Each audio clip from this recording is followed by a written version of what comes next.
नमस्कार, मैं अरविंद सर। आज देखेंगे भौतिक विज्ञान क्लास 10 NCERT प्रकाश का परावर्तन और अपवर्तन।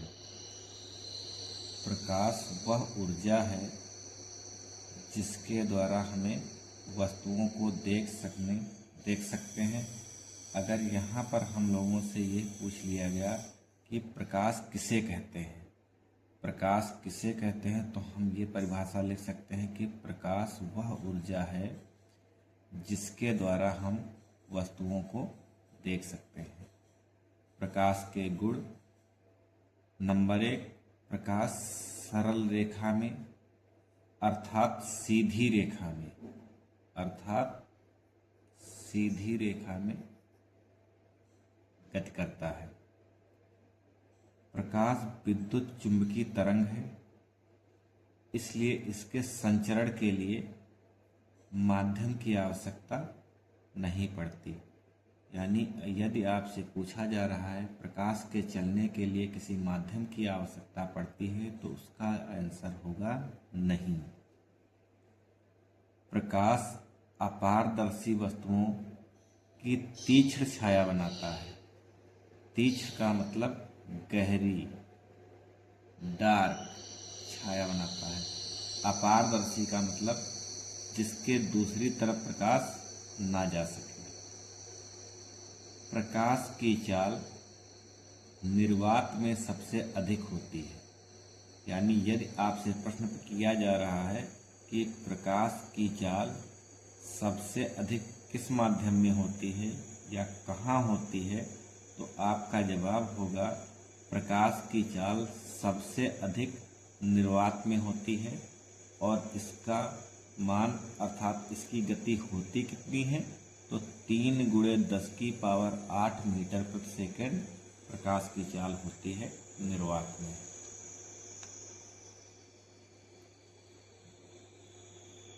नोट: यदि प्रकाश के पथ में रखी अपारदर्शी वस्तु अत्यंत छोटी हो, यानी बहुत छोटी हो, तो प्रकाश सरल रेखा में चलने की बजाय इसके किनारों पर मुड़ने की प्रवृत्ति दर्शाता है।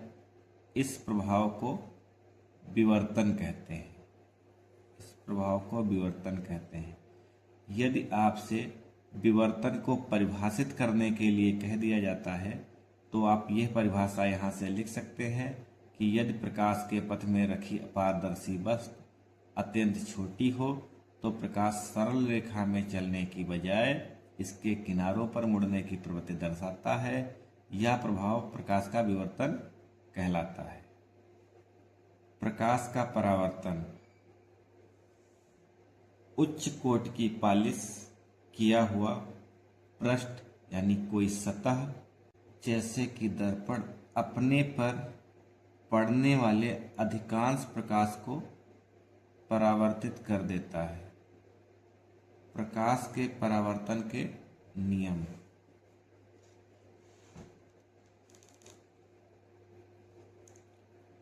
प्रकाश के परावर्तन के 2 नियम होते हैं।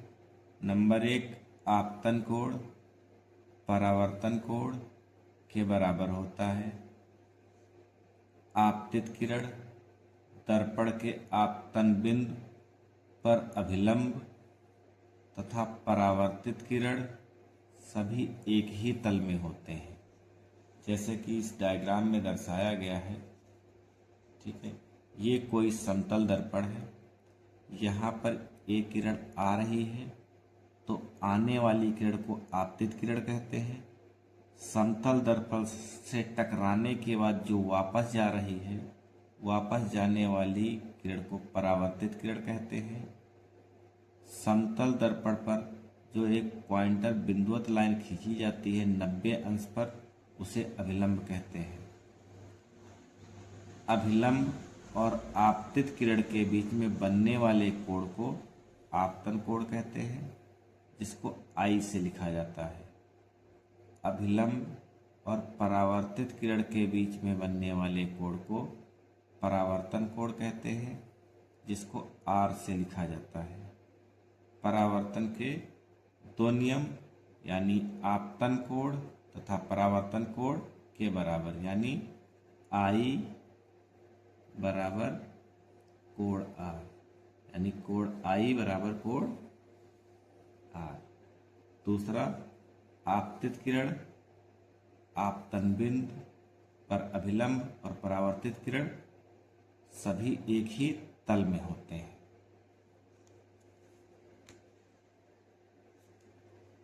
परावर्तन के ये नियम गोलीय पृष्ठों सहित सभी प्रकार के परावर्तक पृष्ठों के लिए लागू होते हैं। यानी परावर्तन के जो ये नियम हैं, ये जरूरी नहीं कि गोलीय पृष्ठ ही हों। जितने भी प्रकार के परावर्तक पृष्ठ होते हैं, सबके लिए परावर्तन के यही दोनों नियम जो ऊपर बताए गए हैं लागू होते हैं। समतल दर्पण द्वारा बना प्रतिबिंब सदैव आभासी तथा सीधा होता है। यदि आपसे पूछ लिया जाता है बहुविकल्पी में कि समतल दर्पण द्वारा बना प्रतिबिंब कैसा होता है, तो आपका ऑप्शन आभासी तथा सीधा होना चाहिए। प्रतिबिंब का साइज बिंब के साइज के बराबर होता है। यानी समतल दर्पण में प्रतिबिंब का साइज बिंब अर्थात वस्तु के साइज के बराबर होता है। प्रतिबिंब दर्पण के पीछे उतनी ही दूरी पर बनता है जितनी दूरी पर दर्पण के सामने बिंब रखा होता है। समतल दर्पण में बनने वाला प्रतिबिंब पार्श्व परिवर्तित होता है, यानी उसके किनारे जो होते हैं वो परिवर्तित होते हैं। ऐसे दर्पण जिनका परावर्तक पृष्ठ गोलीय है, गोलीय दर्पण कहलाते हैं। यानी अगर आपसे पूछा जा रहा है कि गोलीय दर्पण किसे कहते हैं, तो आप केवल इतनी लाइन लिख दीजिए, ऐसे दर्पण जिनका परावर्तक पृष्ठ गोलीय है, गोलीय दर्पण कहलाते हैं, और आपकी परिभाषा कंप्लीट हो जाएगी। गोलीय दर्पणों के परावर्तक पृष्ठों को किसी गोले के पृष्ठ का एक भाग माना जाता है। यानी जो गोलीय दर्पण होते हैं उनके परावर्तक पृष्ठों को गोले के पृष्ठ का भाग माना जाता है। यानी जो गोले का पृष्ठ होता है उसी से गोलीय दर्पण बने होते हैं। इनके कहने का मतलब गोलीय दर्पण का परावर्तक पृष्ठ अंदर की ओर या बाहर की ओर वक्रित हो सकता है। यानी गोलीय दर्पण का जो परावर्तक पृष्ठ है वो अंदर की ओर से भी परावर्तन हो सकता है और बाहर की ओर से भी परावर्तन हो सकता है। वह गोलीय दर्पण जिसका परावर्तक पृष्ठ अंदर की ओर अर्थात गोले के केंद्र की ओर वक्रित होता है, अवतल दर्पण कहलाता है। यहाँ से हम एक चीज क्लियर करेंगे कि यदि हमसे पूछ लिया जाता है अवतल दर्पण को परिभाषित कीजिए या अवतल दर्पण किसे कहते हैं, तो हम परिभाषा लिखेंगे, वह गोलीय दर्पण जिसका परावर्तक पृष्ठ अंदर की ओर अर्थात गोले के केंद्र की ओर वक्रित है, वह अवतल दर्पण कहलाता है, और हमारी परिभाषा कंप्लीट हो जाएगी। वह गोलीय दर्पण जिसका परावर्तक पृष्ठ बाहर की ओर वक्रित है, उत्तल दर्पण कहलाता है। और अवतल दर्पण की भांति उत्तल दर्पण की परिभाषा सेम में ही लिख देंगे, वह गोलीय दर्पण जिसका परावर्तक पृष्ठ बाहर की ओर वक्रित होता है, उत्तल दर्पण कहलाता है। और उस प्रकार से हमको उत्तल दर्पण की परिभाषा मिल जाएगी। गोलीय दर्पण के परावर्तक पृष्ठ के केंद्र को दर्पण का ध्रुव कहते हैं। यानी जो गोलीय दर्पण होगा उसका जो परावर्तक पृष्ठ है उसका केंद्र मतलब जो बीच का बिंदु होगा, मध्य बिंदु को दर्पण का ध्रुव कहते हैं, जिसे प्रायः P पी अक्षर अर्थात पोल से निरूपित करते हैं। गोलीय दर्पण का परावर्तक पृष्ठ एक गोले का भाग है। इस गोले का केंद्र गोलीय दर्पण का वक्रता केंद्र कहलाता है। यह अक्षर C से निरूपित किया जाता है। यानी गोलीय दर्पण का जो परावर्तक पृष्ठ होता है वो एक गोले का भाग होता है। इस गोले का यानी जिस गोले का वो परावर्तक पृष्ठ है, यानी जिस गोले का वह परावर्तक पृष्ठ है, उस गोले का जो केंद्र होता है वो गोलीय दर्पण का वक्रता केंद्र कहलाता है। यानी कहने का मतलब हर गोलीय दर्पण किसी न किसी गोले से बना होता है, तो जिस गोले से वो गोलीय दर्पण बना होगा उस गोले की जो केंद्र होगा वक्रता केंद्र कहलाएगा। अर्थात जैसे मान लिया कि मैंने ये कोई गोला है, इस गोले से मैंने इतना भाग, ये पीछे का ये इतना भाग हमने यहाँ से कट कर लिया, तो ये जो गोला है का भाग है, इस गोले का केंद्र इस वाले दर्पण का वक्रता केंद्र कहलाएगा। यानी इस पूरे गोले का जो केंद्र है वो केंद्र इस कटे हुए दर्पण का अर्थात गोलीय दर्पण का वक्रता केंद्र कहलाएगा, जिसे C से निरूपित करते हैं। वक्रता केंद्र दर्पण का भाग नहीं होता, यानी दर्पण का भाग नहीं है, क्योंकि अगर ये हमने दर्पण मान लिया है, ये मान लो हमने, ठीक है, अवतल दर्पण यहाँ से इतना मान लिया, तो देखिए इस अवतल दर्पण पर कहीं भी वक्रता केंद्र नहीं लिखा होता, ये इसके बाहर होता है, इसीलिए लिखा गया है। ठीक है, वक्रता केंद्र दर्पण का भाग नहीं है, यह परावर्तक पृष्ठ के बाहर स्थित होता है। यानी कि अगर ये अवतल दर्पण है तो देखिए इसका इधर से परावर्तन होगा तो परावर्तक पृष्ठ के बाहर स्थित होता है।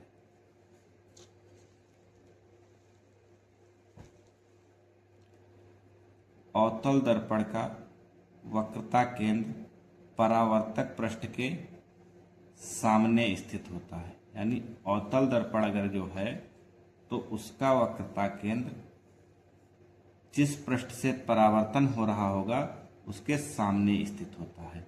इसके जस्ट उल्टा उत्तल दर्पण में यह दर्पण के परावर्तक पृष्ठ के पीछे स्थित होता है।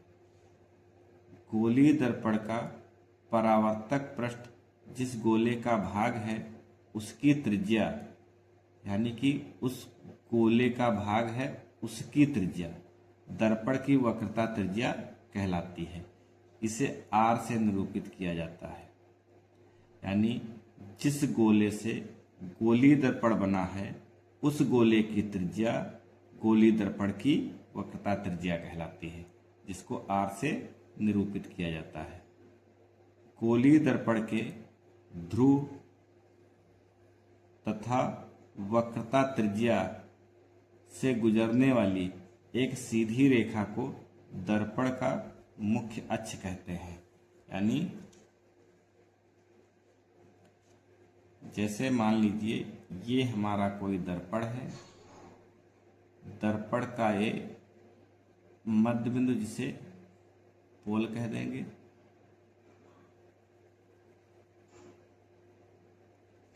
इसलिए गोलीय दर्पण के ध्रुव से वक्रता त्रिज्या अर्थात ये से गुजरने वाली सीधी रेखा को दर्पण का मुख्य अक्ष कहते हैं। मुख्य अक्ष कहते हैं।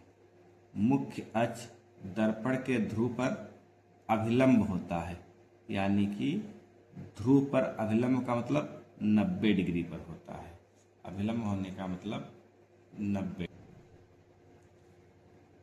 अवतल दर्पण का मुख्य अक्ष के समांतर कुछ किरणें आपतित हो रही हैं तो परावर्तित होकर वह सभी दर्पण के मुख्य अक्ष के एक बिंदु पर मिलती हैं। यह बिंदु अवतल दर्पण का मुख्य फोकस कहलाता है। यानी कि अगर ये कोई अवतल दर्पण है, इस अवतल दर्पण में एक P बिंदु यानी पोल अर्थात ध्रुव है और इसके सामने अनंत पर कोई दूरी AB रखी हुई है। तो अगर ये मुख्य अक्ष है, मुख्य अक्ष के समांतर जो भी किरणें आती हैं, जैसे मान लो ये एक किरण गई, ये परावर्तित होने के पश्चात मुख्य फोकस से पास हो गई। इसी प्रकार से दूसरी किरण गई, ये भी परावर्तन के बाद मुख्य फोकस से पास हो गई। इसी प्रकार से तीसरी और चौथी, जितनी भी किरणें मुख्य अक्ष के समांतर जाएंगी वो परावर्तन के पश्चात मुख्य फोकस से ही पास होती हैं।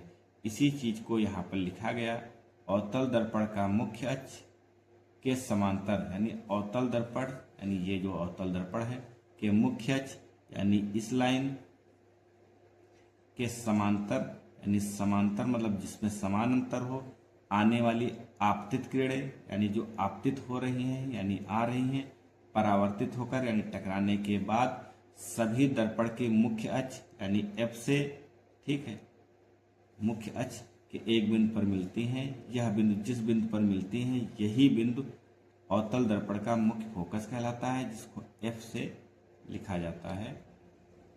इसी प्रकार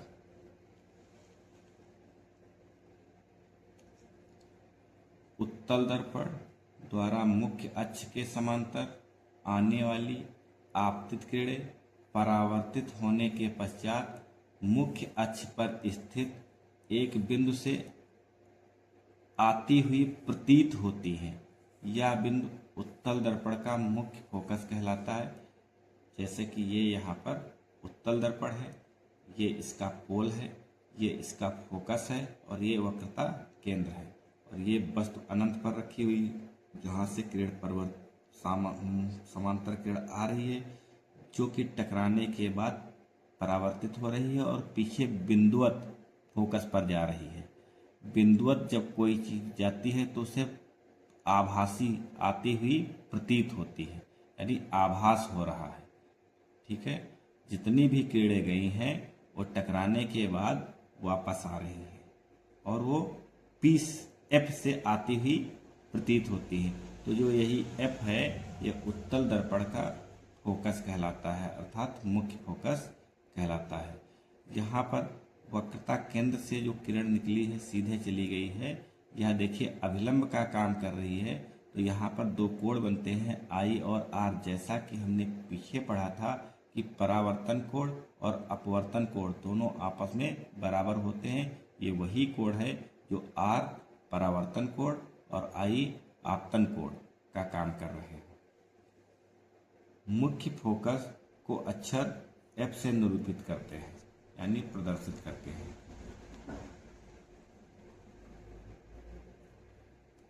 गोलीय दर्पण के ध्रुव तथा मुख्य फोकस के बीच की दूरी फोकस दूरी कहलाती है और इसे अक्षर F से निरूपित करते हैं।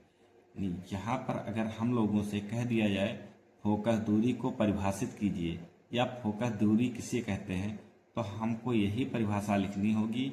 गोलीय दर्पण के ध्रुव तथा मुख्य फोकस के बीच की दूरी फोकस दूरी कहलाती है, इसे अक्षर F से निरूपित करते हैं।